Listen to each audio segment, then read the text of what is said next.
a simple gift from a Deathworld girl, and the Academy updated all interspecies contact rules. The first thing the security scanner said when I walked through it was this: anomaly detected. The second thing it said was, please stand by for manual review. The third thing it did was make a sound I can only describe as confused. A low, uncertain hum that drew every pair of eyes in the arrival hall directly to me. I stood there with my single duffel bag, my worn boots, and 23 years of living on a planet that had been trying to end me since the day I was born. My name is Mara Voss. I had just become one of 3 humans ever admitted to the Galactic Interspecies Academy on Station Caldera, and I had been on the station for exactly 4 minutes. A tall officer with pale green skin and 4 fingers on each hand walked toward me, holding a slim device that he kept pointing in my direction and then pulling back, as though reconsidering whether he wanted it any closer. He wore the deep navy uniform of station security, and the expression on his face was one I would come to recognize over the following weeks as what other species looked like when they were trying very hard not to show that they were afraid. You are the human student, he said. It was not a question. Mara Voss, I confirmed. Enrolled in the Diplomacy and Interspecies Relations program. I have my admission documents right here. I reached into the front pocket of my bag. He took a step back. I pulled out a folded paper envelope and held it toward him.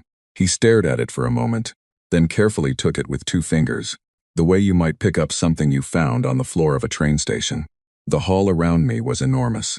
The ceilings arched 3 stories above, and the air had a faint sweetness to it that I later learned was the standard atmospheric blend for a station hosting 11 different species, none of whom fully agreed on what air should smell like.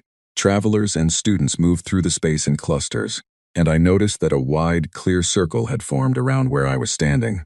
Nobody was rushing anywhere near me. A Keth student. I recognized the species from my pre-admission briefing. Tall and narrow with translucent gray skin.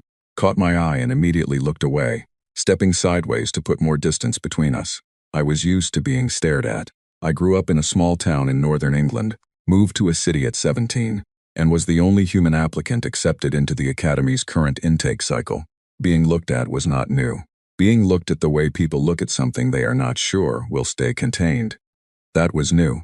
The security officer returned my documents and handed me a small laminated card. It was pale yellow with black text on both sides. At the top it read Biological Status, Class 7 Origin World. Below that was a line that said, Carrier Status Unknown, Standard Precautions Advised. And at the bottom, in slightly larger text, please present this card before entering shared dining, laboratory, or sleeping facilities. Your sterilization certification, he said. You will need to flash it before entering shared spaces. The scanner on each door will register it. If the door does not open, do not attempt to force entry. Contact facilities management. Of course, I said. He nodded. Then he added quietly, as though it was something he had not quite meant to say aloud. I hope your stay is comfortable, Miss Voss.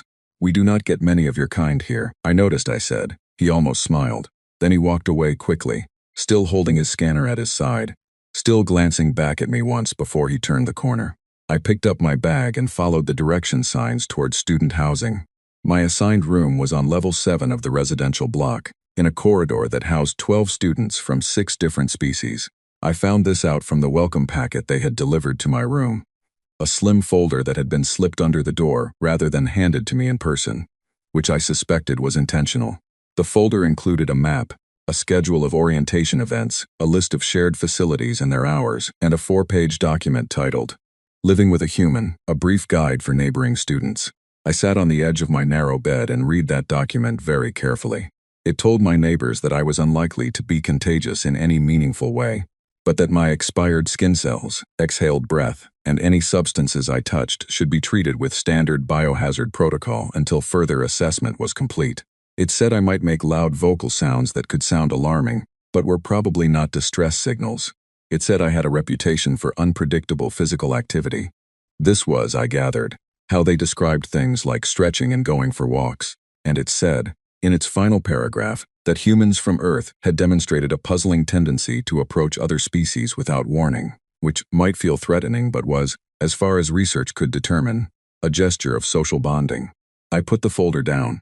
Then I opened my duffel bag and took out the small tin I had packed at the very bottom, wedged between my jumper and my spare pair of boots. The tin was old, slightly dented, printed with a faded image of a red double-decker bus. Inside it were the things I had brought from home. a small bag of raw honey, a twist of dried chili flakes, 2 squares of dark cacao, a packet of plain flour, some butter wrapped in foil, and a tin of baking powder. I had also packed a collapsible measuring cup and a small folding spatula, because I was not an animal. My mother had pressed the tin into my hands at the departure gate and told me to make friends. I planned to do exactly that. The corridor outside my room was quiet when I first stepped out. It was evening by station time, and most students seemed to be in their rooms or at the common hall on level 4. I walked slowly, reading the small name tags next to each door. Some were in scripts I could not yet read. Others were in Galactic Standard, which I had studied for 2 years in preparation for the academy. The door next to mine had a tag that read, Velsorath, Ethrani exchange student. As I looked at it, the door opened. She was about my height, which surprised me. I had read that Ethrani tended to be shorter than humans. Her skin was a soft gray blue, and it glowed. That is the only word for it. A faint, steady light moved just beneath the surface of her skin, rippling in slow patterns the way light moves through shallow water. She had wide, dark eyes, no visible nose, and a small mouth that was currently pressed into a very tight line. She was wearing what looked like a simple gray wrap, and she was holding a small plant in a transparent pot. We looked at each other. "You are the human," she said. Her Galactic Standard was very precise, each word placed carefully, like someone arranging objects on a shelf. "Maravas," I said. "I'm your neighbor, it's nice to meet you." She looked at my extended hand. I was holding it out instinctively, because that is what I do when I meet someone, and it took me a full 3 seconds to remember that I had been specifically advised in my orientation materials not to initiate physical contact with non-human students without consent and full sterilization clearance. I lowered my hand. "Sorry, old habit. I wasn't going to grab you. I was just going to shake your hand. But I know that's probably not your custom, and I also technically need clearance, so. Hi, I'm Mara." Velsorath looked at my hand, still hovering in the air between us. Then she looked at my face. The light in her skin shifted, a slow pulse of gold that moved from her shoulder down her arm and faded. "You are very loud," she said. "I am," I agreed. "I'm sorry about that too." There was a pause. "I am Velsorath," she said. "I was told you would be difficult to be near." "That seems fair," I said. "The document they gave us said you might make alarming sounds. Also fair." "Are you alarming right now?" I thought about it. "I don't think so, but I'm probably not the best judge of that." Another pause. The light in her skin did something complicated, shifting through blue and then a pale silver before settling back to its baseline glow. I got the sense she was processing something. "I am going to water my plant," she said finally, and retreated back into her room. The door closed. I went back to mine. I lay on my bed for a while, looking at the ceiling, which was a smooth, pale material that reflected the room's low light in a soft, diffuse way. Outside the small porthole window, I could see the black of space and the faint curve of a nearby moon. It was very far from home. It was very quiet. I thought about my mother handing me that tin at the gate. I thought about the 4-page document my neighbors had been given about how to live near me. I thought about the security scanner's confused hum, and the officer's careful 2-finger grip on my envelope, and the Keth student who had looked away.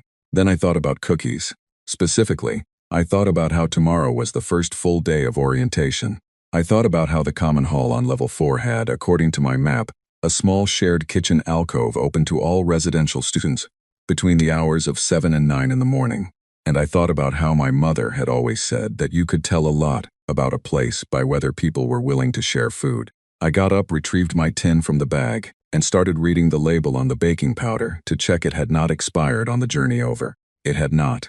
I went to sleep feeling, for the first time since my arrival, something close to settled. I did not yet know that by this time tomorrow, station security would be called. A professor would be missing for 4 hours, and my dormitory neighbor would be glowing in a color that did not have a name in any language spoken on this station. But none of that had happened yet. For now, there was just the quiet hum of the station, the cold stars outside my window, and a small dented tin sitting on my desk, full of things from home. I had no idea what I was about to do. I mean that literally. I genuinely had no idea. The common hall kitchen was empty when I arrived the next morning at 6:30. I had gotten up early not out of nerves but out of habit.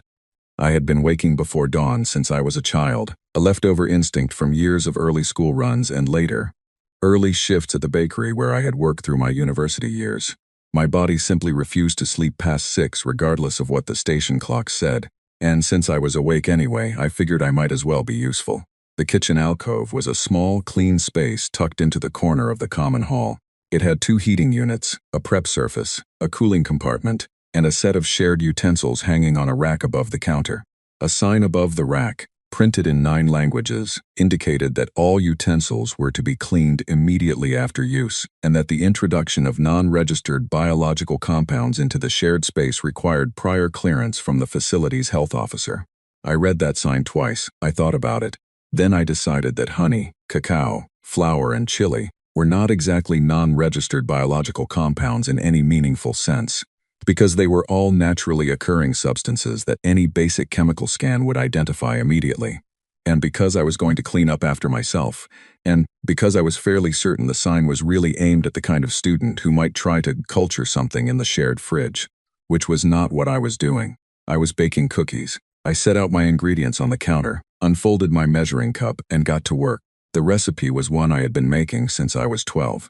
My grandmother had taught it to me in her kitchen in Derbyshire on a rainy Saturday afternoon, standing next to me with flour on her hands and telling me to stop measuring and start trusting my instincts. The cookies were simple in concept: a base of flour, butter, and a little baking powder, with raw honey stirred in for sweetness, a pinch of dried chili for warmth, and the cacao broken into small pieces and pressed into the dough before baking. They were not fancy. They were the kind of thing you made when you wanted someone to feel at home. The heating unit took a moment to calibrate. It was designed for a range of culinary traditions and had more temperature settings than I knew what to do with. So I found the one closest to a standard oven temperature and went with it. The dough came together well. The butter I had packed in foil was slightly soft from the journey, which actually helped. I shaped 12 rounds on the baking tray the kitchen provided, slid the tray in, and set a timer on my personal device for 14 minutes. While I waited, I leaned against the counter and looked out at the common hall. It was starting to fill.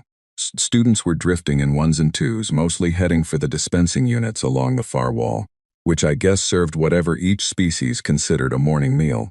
A group of 3 Keth students came in together, all narrow and pale and moving with the careful, measured steps I was starting to associate with their species.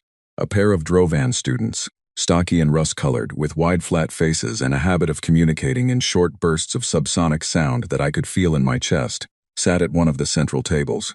2 students from a species I had not yet identified, slender, warm-toned, with large amber eyes and fingers that were slightly too long, sat near the window, sharing something that steamed gently.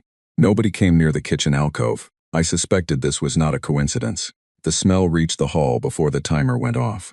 I had not fully accounted for this. The cacao warmed and deepened as it melted slightly into the dough, and the honey caramelized at the edges, and the chili did what chili always does, which is to say it made the air feel alive in a way that was either wonderful or alarming, depending entirely on your point of reference. I noticed the room getting quieter. The Drovan students stopped their subsonic conversation and looked toward the kitchen. The Keth students, who had been carefully not looking in my direction, were now very clearly looking in my direction. The students near the window had both turned in their seats. The timer went off. I pulled the tray out, and the smell intensified, and the silence in the hall became the kind of silence that has weight to it. I transferred the cookies onto the counter to cool, pulled my sterilization card from my pocket as a sort of reflex, and then felt immediately absurd, because the card was for the scanner on the doors, not for offering baked goods to strangers. I waited 5 minutes. The cookies cooled to warm. Then I took the tray, walked out of the kitchen alcove, and carried them into the center of the common hall.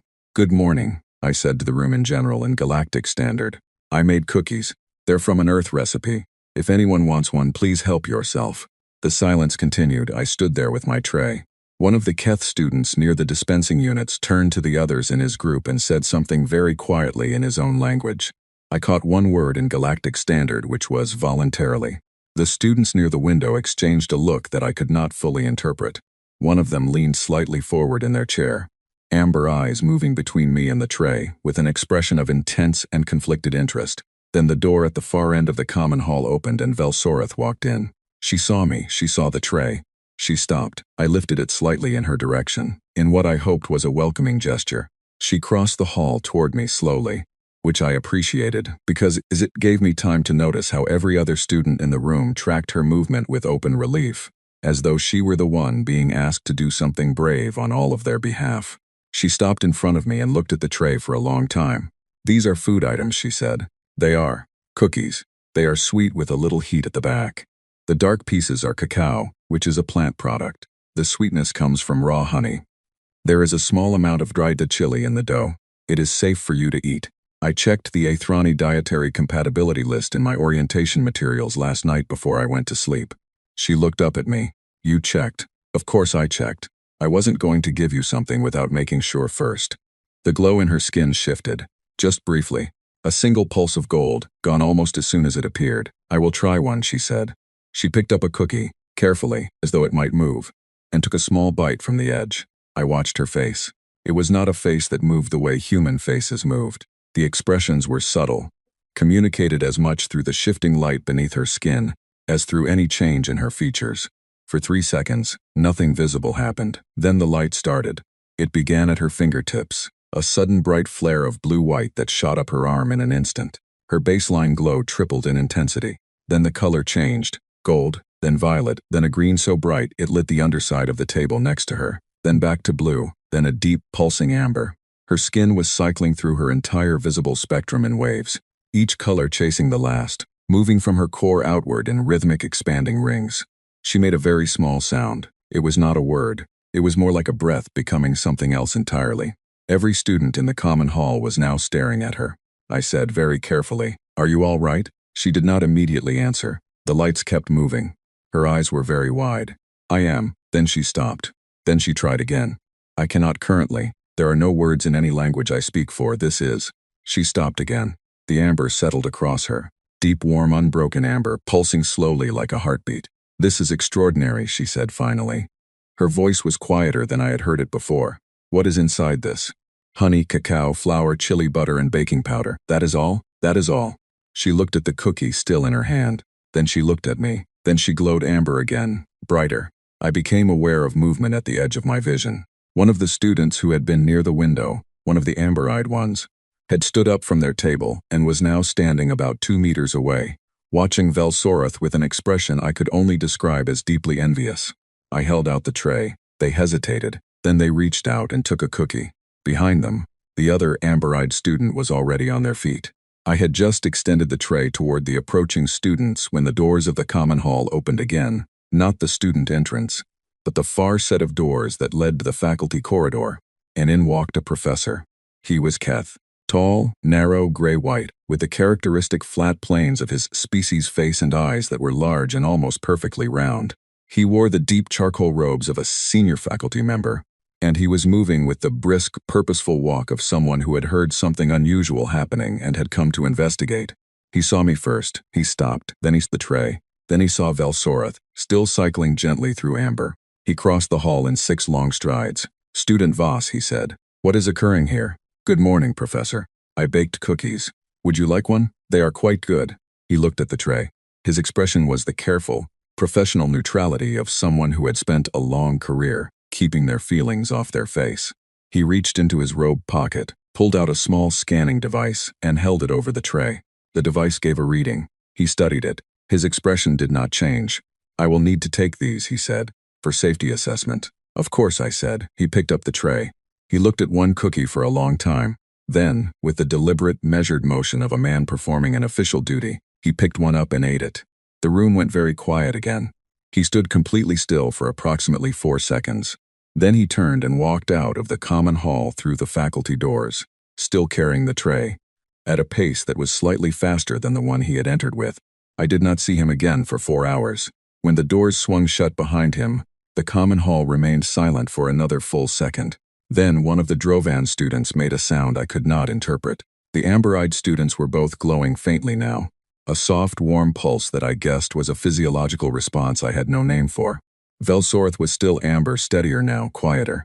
I stood in the middle of the room with no tray and no cookies, and a growing awareness that something had happened that I did not fully understand. "That was Professor Van Herrick," said the Keth student who had spoken quietly to his group earlier. He was looking at the door the professor had just walked through.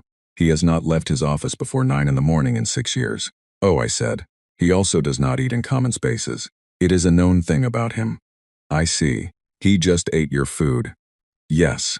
The Keth student looked at me with an expression that I was beginning to recognize as the face this species made when they were reassessing something they thought they already understood. Then he reached forward, took the last cookie from where Velsorath was holding it, and walked back to his group without another word.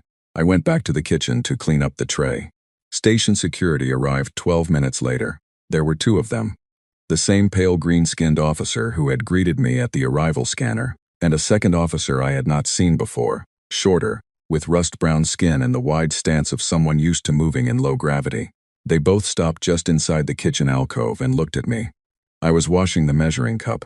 "Miss Voss," said the first officer, "we have received a report of an uncleared biological substance introduced into the shared dining space." "I made cookies," I said. "Yes, we are aware," he paused. "We are going to need you to come with us." I turned off the water, dried my hands, and picked up my sterilization card from the counter where I had left it. "Of course," I said. I offered it toward him. He looked at the card. Then he reached toward his radio and said very quietly, "Requesting backup at level 4 Common Hall Kitchen. The subject is cooperating." I was not sure what he had expected, but I followed him out of the kitchen and down the corridor, and as we passed through the common hall, I looked back once. Velsorath was still there. She was sitting at a table now, both hands flat on the surface, watching me go. The amber light in her skin was steady and slow and very warm. She raised one hand slightly as I looked at her. I raised mine back. Then I turned the corner and walked with security down the long, pale corridor, wondering very calmly what exactly was about to happen next, and whether Professor Venharak had finished his cookies yet. The room they brought me to was not what I had expected. I had prepared myself for something stark. A blank, cold holding room, a table with a single overhead light, 2 officers taking notes in stiff, formal poses. That is what you imagine when station security asks you to come with them. But the room on level 9, Corridor B, that I was walked into was quiet and warmly lit, with a circular table, 4 chairs, and a small viewport window, looking out at the same pale moon I had seen from my room the night before. A woman was already seated when I arrived. She introduced herself as Sub-Administrator Oren, a title that corresponded roughly to what a human institution might call a Dean of Student Welfare. She was Vreth, an older species, one of the founding members of the Galactic Interspecies Assembly, and the only species on the station with 4 functional eyes arranged in 2 pairs, giving them a field of vision that was essentially complete in all directions. She sat with her hands folded on the table and looked at me with all 4 eyes simultaneously, which I was getting slightly better at not finding unsettling. She asked me to sit, I sat. She asked me to tell her, in my own words, and in as much detail as I was comfortable with, exactly what I had done that morning, starting from when I woke up. I told her. I did not leave anything out. I explained the tin, the recipe, the decision to use the kitchen alcove, my reading of the sign and my reasoning about the ingredients, the baking, the smell, the students in the hall, Velsorath's response, the professor, the tray, all of it. She listened without interrupting. She did not write anything down. Her 4 eyes moved very slightly as I spoke, tracking things I could not identify. When I finished, she was quiet for a moment. "Miss Voss," she said, "do you understand what raw honey is classified as under Galactic Food Safety Code, Section 14? A natural allergen with varying levels of biological reactivity across species," I said. I checked the compatibility list. "It is also," she said, "classified as a Category C biologically active compound when in unprocessed form. It contains enzymes that are found nowhere else in galactic biology. Nowhere else, they exist only on Earth. What those enzymes do when they encounter the neurochemical systems of non-terrestrial species is not fully understood. I processed this. The honey I used was raw," I said. "Yes." I did not know that was the relevant factor. "No," she said. "Most humans do not. Because for humans, raw honey is simply a food item. It has been part of your dietary history for tens of thousands of years. Your body's developed alongside it. The enzymes do nothing of consequence to a human nervous system because you evolved to process them without incident." She paused. Non-human nervous systems did not have that luxury. I thought about Velsorath and the amber light. She said she saw colors she did not have names for, I said quietly. "That is consistent with the Athrani neurological response to the compound," Sub-Administrator Oren said. "The enzyme in raw honey, when processed by an Athrani system, temporarily overstimulates the bioluminescent pathway. It is not harmful. It is, from what our medical team has assessed since we contacted her this morning, a genuinely positive experience for her physiology. But it is also entirely uncharted. There is no protocol for it. There are no guidelines. Nothing in our contact framework anticipated this possibility. Because nobody thought a human would offer a non-human student homemade cookies," I said. "Because nobody thought a human would consider this a routine social gesture." she corrected gently. And you did. It was, to you, completely natural. There was a pause in which I looked at the moon through the viewport and tried to figure out how I felt about all of this. And the professor? I asked. Something happened in Sub-Administrator Oren's four-eyed face that I had no reference for. It was not exactly amusement, but it was not amusement either. Professor Van Herrick, she said, has been found in the station's upper observatory. He is physically well. He has not responded to communications. The security officer who checked on him reported that he appeared to be. She paused, choosing her word carefully. Contemplating. The Keth enter a state of deep meditative focus when certain cognitive thresholds are triggered. It is not unlike what your species might call an insight, a sudden, overwhelming clarity. It is considered deeply valuable in their culture. It is also considered entirely involuntary. Another pause.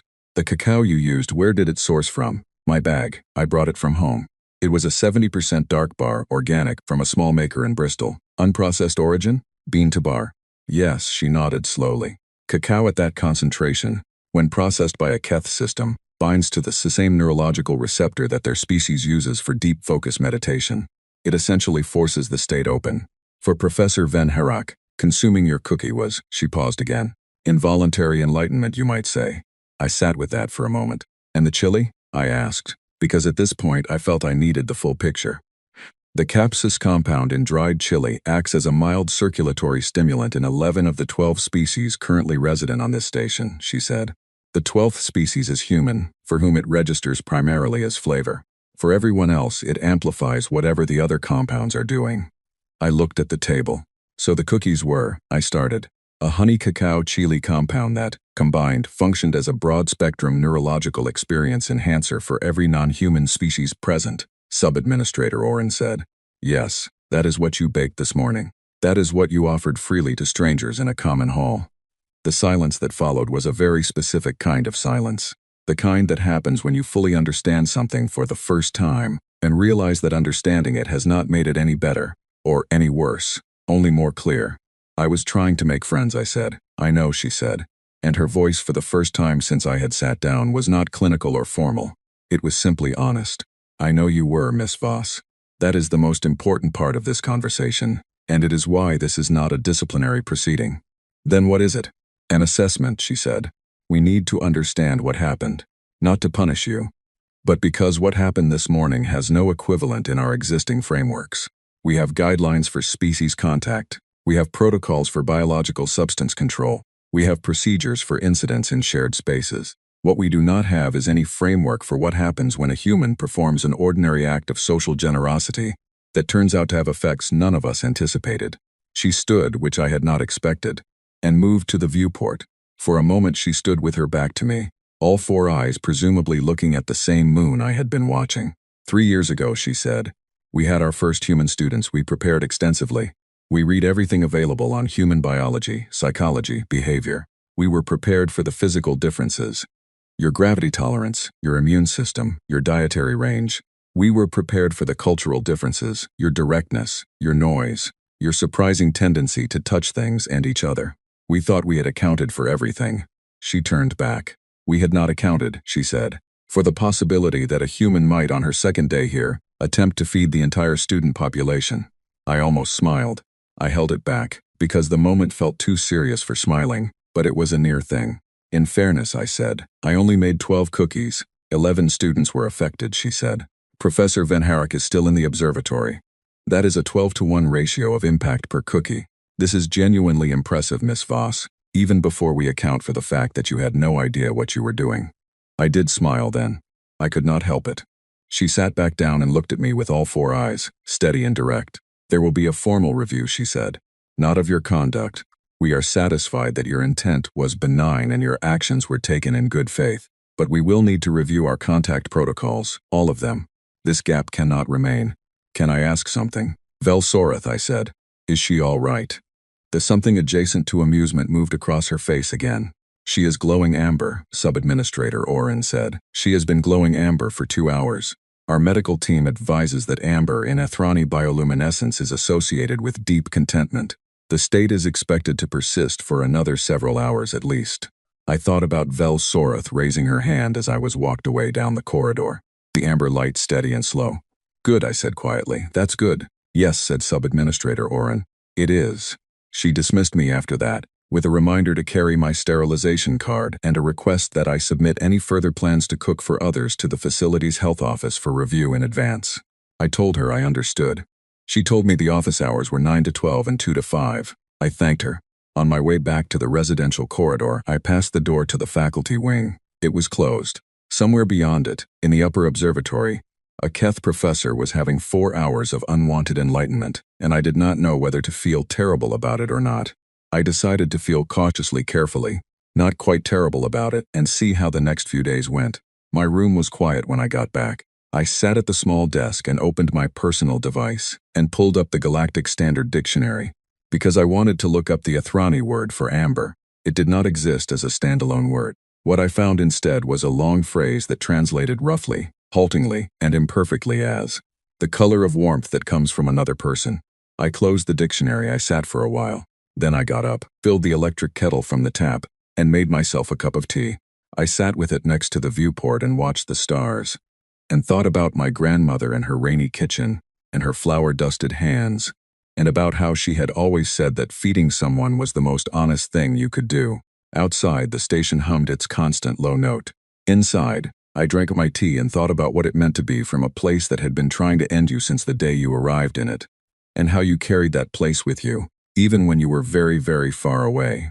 I did not go back to the common hall that day, but I did, quietly and without telling anyone, spend 20 minutes that evening searching the Galactic ingredient database for every Earth-origin food substance that was available for order through the station's supply system, just in case. The papers started arriving on the 4th day. Not physical papers. I had not expected anything physical, but formal communication requests, queued up in my student portal one after another like a line forming outside a door. The first was from the Academy's Xenobiology department. The second was from a research body attached to the Keth Medical Institute.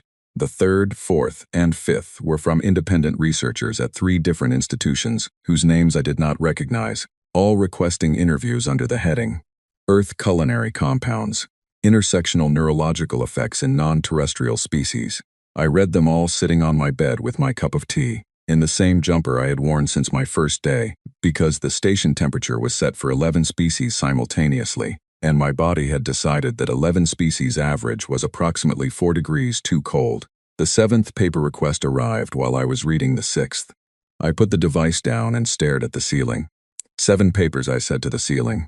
The ceiling did not respond. It was not that kind of ceiling. Vel Sorath knocked on my door at mid-morning. She was still carrying a faint amber glow, softer than it had been 2 days ago, settling toward her baseline but still warm. She was holding 2 cups of something that steamed gently, and she held one out to me when I opened the door. I found the beverage dispenser, setting for your species, she said. It took some time. The system did not have humans listed. I had to select warm water with dissolved plant compounds and adjust the parameters manually. I took the cup. It was not quite tea, but it was close enough to feel kind. Thank you, I said. She came in and sat in the chair by my desk, which was the only chair in the room. I sat on the bed. We both looked at the viewport for a moment. I have been asked to provide a statement, she said, for the interspecies contact review. They asked me to do the same. I said yes immediately, she said. I wanted to make sure they understood that you were not trying to harm anyone. I looked at her. Thank you. That matters to me, I know. She took a sip of her drink. What you did was unusual, but it was not frightening. It was. I have been trying to find a word for 2 days. In Galactic Standard there is not exactly the right word. In Athrani there is a word Valari, which means something like the act of offering warmth without knowing how large it is. Valari, I repeated. Yes, she glanced at me sideways. You are a very Valari person. I did not know what to say to that, so I said nothing, which seemed to be the right answer, because Vel Sorath nodded slightly and looked back at the viewport. Professor Van Harak returned from the observatory, she said. He submitted a formal testimony to the review committee this morning. I heard. I have not read it yet. I have. Another sideways glance. He writes that the experience unlocked a perspective he had been attempting to reach for 30 years. He says he cannot attribute this to your cookies in the testimony, because it would be academically inappropriate to credit a baked good with a theoretical breakthrough. But he submitted the paper alongside the testimony, and in the acknowledgments he lists the human student, whose contribution cannot be formally categorized. I looked at my cup. That is the nicest thing anyone has ever said about something I cooked, I said. He also lists, in brackets after your reference, see attached report for compound analysis. He had the remaining cookies analyzed by the chemistry lab, the ones he carried out of the hall. Yes, he ate 3 of the 12. The lab analyzed the rest. I thought about the tray he had walked out with, moving at a slightly faster pace than he had entered. I wondered how long it had taken him to eat the second and third after he was already in the observatory. I decided not to ask. The review committee convened this morning, Velsorath continued. I was not invited, but the proceedings are registered in the student portal and the preliminary summary is accessible. I picked up my device and opened the portal. The preliminary summary was there, 3 pages long, filed under Interspecies Contact Protocol, Emergency Review, Student Incident, VOS M. I read it. It was a careful document. Formal, precise, written in the exact language of institutional reports, which is to say it said a great deal while appearing at first to say very little. The first page summarized the incident and established that no intentional harm had occurred. The second noted that the existing contact protocols had not anticipated the scenario in question and identified 5 specific gaps in the current framework. The third page, which was the one that made me sit forward slightly, was a list of proposed revisions to those protocols, followed by a note at the bottom. The note said, "It is the committee's finding that student Voss acted in good faith under the genuine belief that her actions were socially appropriate and posed no risk. This finding is not in dispute. What is in dispute is the adequacy of a framework that could not have predicted this situation, and which must now be expanded to account for it." Below that, in smaller text, the committee further notes that the incident has generated significant interest from the wider research community, and that this interest, while unexpected, may represent a meaningful contribution to the field of interspecies contact science. And below that, at the very bottom, in a font size slightly smaller still, Sub-Administrator Oren has proposed that student Voss be formally consulted in the revision process. I put the device down. "They want me to help rewrite the rules," I said. "Yes," said Velsorath. "I baked cookies on day 2. Yes, I did not know that was going to happen. I know." She finished her drink and set the cup on my desk. "That is, I think, exactly why they want your help. You are the only one who can explain what it is like to not know." I looked at her. In the morning light through the viewport, her skin held its amber undertone, like something kept carefully warm. "Can I ask you something?" I said. "Yes. When you ate the cookie, what did you actually see? You said colors you did not have names for." She was quiet for a moment. She set both hands on her knees and looked at them. "Imagine you have lived your entire life in a room with 40 colors," she said slowly. "And then someone opens a door and there are 400. And the 400 are not strange or frightening. They are simply more. More of something you did not know was incomplete." She paused. "That is the closest I can come. In Athrani we have a concept, Sereth Vel, the recognition of an absence you did not know existed. You gave me that." I did not say anything. I was not sure I was supposed to say anything. "I am not angry," she said. "In case you are worried about that." I was a little worried about that, I admitted. "Do not be." She stood, collected both cups, and moved toward the door. Then she stopped and turned back. "The committee will meet again at 1400. The session is open to students who wish to observe. You should go, you think?" "You are the reason they are meeting," she said, with the kind of directness that I was beginning to think was just how she was. "You should be there." She left. I sat for a while with the empty room and the viewport, and the faint sound of the station going about its business outside. Somewhere on this level, 7 research requests were waiting in my portal. Somewhere above me, a new section of the interspecies contact protocols was being written because of something I had done without thinking.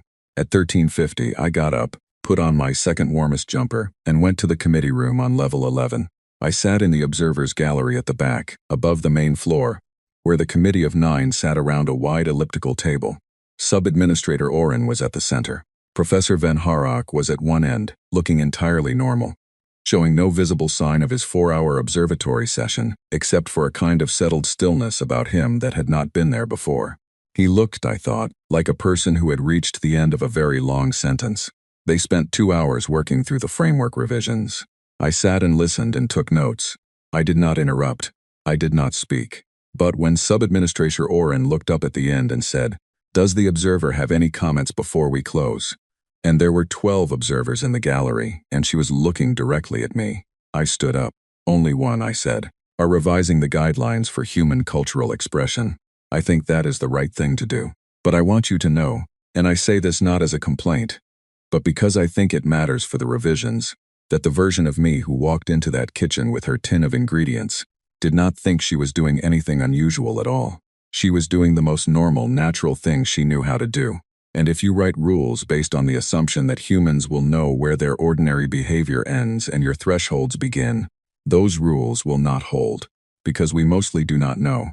We just do what feels like the right thing. The committee table was very quiet. We cook for people we want to befriend, I said. We hug people we want to comfort. We sing when we are happy, and we laugh when we are frightened, and we run toward things that are on fire instead of away. Not because we are reckless, because somewhere along the way, the planet we come from made us like this, and we never had a reason to question it. Your protocols need to account for a species that does ordinary things with extraordinary consequences, entirely without meaning to. I sat back down. Sub-Administrator Oren held my gaze for a moment. Then she said very quietly to the table, "Please make a note of that. All of it." She called the session closed at 16:15. As the committee filed out, Professor Van Harak was the last to leave. He stopped at the door and turned toward the observers' gallery. He looked up at me with his large, round eyes. He did not say anything. He gave a very small, very precise nod. I nodded back. Then he was gone, and I sat in the empty gallery for a little while longer, looking at the table where the new rules were being written, and thinking about my grandmother's kitchen, and about how she had never needed a protocol for any of it. The new interspecies contact protocols were published on the 14th day of my first term at the Galactic Interspecies Academy, and I read them in the common hall at 7 in the morning with a cup of almost tea, and the specific kind of calm that comes from knowing something large has already happened, and there is nothing left to brace for. Section 7, subsection 12 was 41 pages long. I had been warned about this by Sub-Administrator Oren in a private communication the evening before, in which she had also mentioned, with what I was fairly certain was her version of warm amusement, that the drafting committee had spent 4 full sessions on the title alone. The final title was Human Cultural Expression, Framework for Interspecies Interaction, Non-Hostile. Below the title, in the preamble, was a single orientation statement that read, "The following guidelines proceed from the established finding that human cultural behavior is primarily driven by social instinct rather than conscious deliberation, and that the effects of this behavior on non-human physiology and psychology may exceed what either party anticipates. All protocols in this section should be read accordingly." The first line of the actual guidelines section read, "Assume kindness unless the human is holding something on fire." I read that line 3 times. Then I put the device face down on the table and sat quietly for a moment, because I did not entirely trust my face. Velsorath arrived at 7:15, carrying her own drink and a folded copy of the protocol summary. She sat across from me, set the summary on the table, and looked at me. "You have read it," she said. "I have, the first line, yes." "I was in the room when that line was written," she said. Sub-Administrator Oren proposed it. The committee was silent for 6 seconds, and then every member marked it approved simultaneously. I picked up my cup and took a long sip. "I have also," Velsorath said, "been officially invited to co-author a paper with the xenobiology team on the neurological effects of Earth-origin culinary compounds on Athrani bioluminescence." "That's remarkable," I said. "You are listed as a contributing source, not as an author." They offered. I said you should be asked directly. I looked at her. I said, "I would like that." She nodded once, satisfied, and began reading her summary. I watched the morning drift through the common hall. Other students were arriving now. More than usual, I thought, or maybe the same number moving differently. Less clustered away from the edges of the room. Less careful about the wide berth around where I tended to sit. The Keth student from the first morning, whose name I had learned was Tal Vareth, a second-year student in theoretical astrophysics, stopped at the end of my table on his way to the dispensing unit. He stood there for a moment, and I waited, because I had learned that Keth arrived at things on their own schedule, and it was better to let them. "The protocols," he said. "I read them this morning," I said. Subsection 12, a pause. "The first line, yes." He looked at the table. "Professor Van Harak's paper was published last night. He has been trying to resolve a specific question in orbital resonance theory for 3 decades.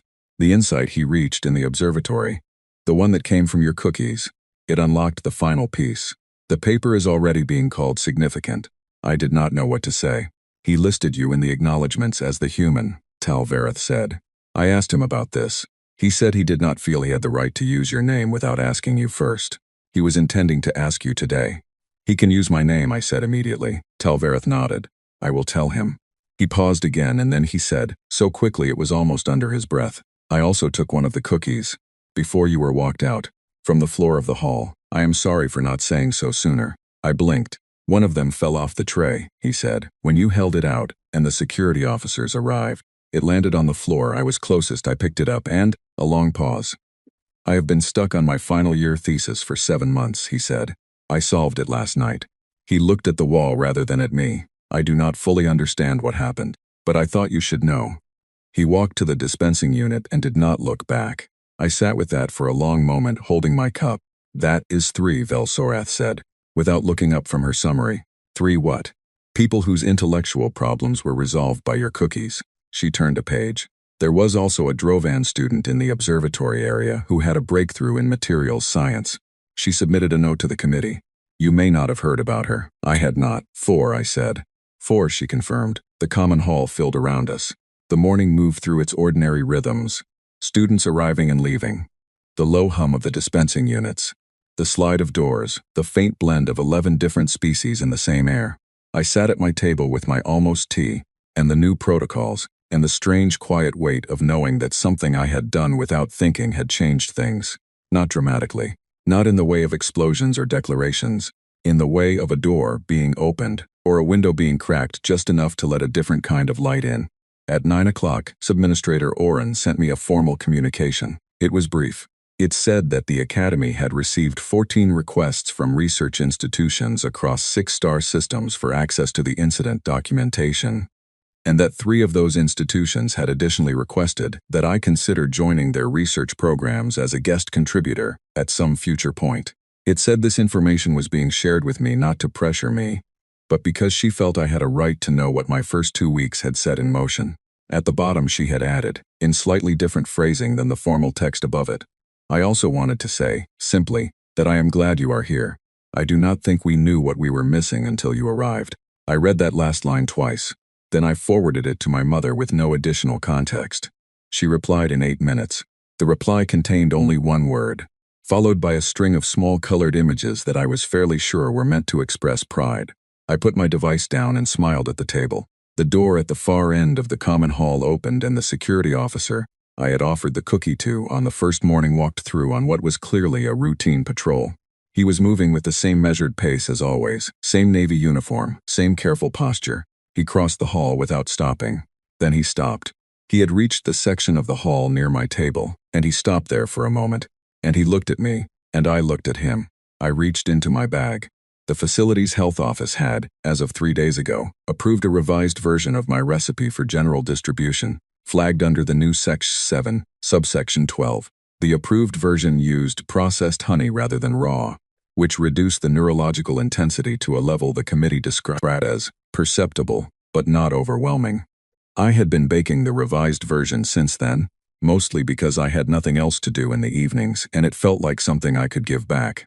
I took out a small wrapped cookie from the bag and set it on the edge of the table nearest him. He looked at it. He looked at me. Approved version, I said. Section 7, subsection 12 compliant. I made them last night. He was quiet for a moment, then he reached out and picked it up. He ate it standing there, which I had not expected, and his expression did not change in any dramatic way, but something in his face, something in the set of his eyes, shifted into something that was not quite his professional expression, and not quite his personal one, but somewhere in the middle. Thank you, Miss Voss, he said. You are welcome, I said. He nodded once and walked on, and as he moved through the far doors and the light of the corridor beyond caught him, I noticed, just for a moment, just at the edges of his skin, a faint greenish glow. Pale and quiet, barely there, already fading as the door closed behind him. I turned back to my table. Velsorath was watching me with the steady amber warmth I had grown used to in 2 weeks, and already could not imagine the room without. You did that on purpose, she said. I brought a cookie to someone I wanted to be kind to, I said, which is apparently what I do. Yes, she said, it is. She looked back at her summary. I looked at the door the security officer had walked through, where his faint glow was already gone, absorbed into the station's regular light. Outside the viewport, the stars were the same stars they had always been. The moon I had looked at on my first night was still there, still pale, still distant. The station hummed its low, constant note, 11 species going about their lives in the same air. I picked up my cup. I thought about my mother and my grandmother, and the dented red tin, and the rainy kitchen in Derbyshire, where I had first learned that the most honest thing you could do for a person was feed them.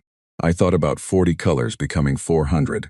I thought about 30 years of an unsolved problem and one floor cookie, and a night in an observatory looking at stars. I thought about 41 pages of new rules and a first line that assumed kindness. I thought about all of that, and then I took a sip of my almost tea, which was warm and a little too sweet and nothing like what I had at home, and I sat in the common hall of the Galactic Interspecies Academy on Station Caldera, 14 days and a regulation later, and I felt, quietly and completely, like I was exactly where I was supposed to be.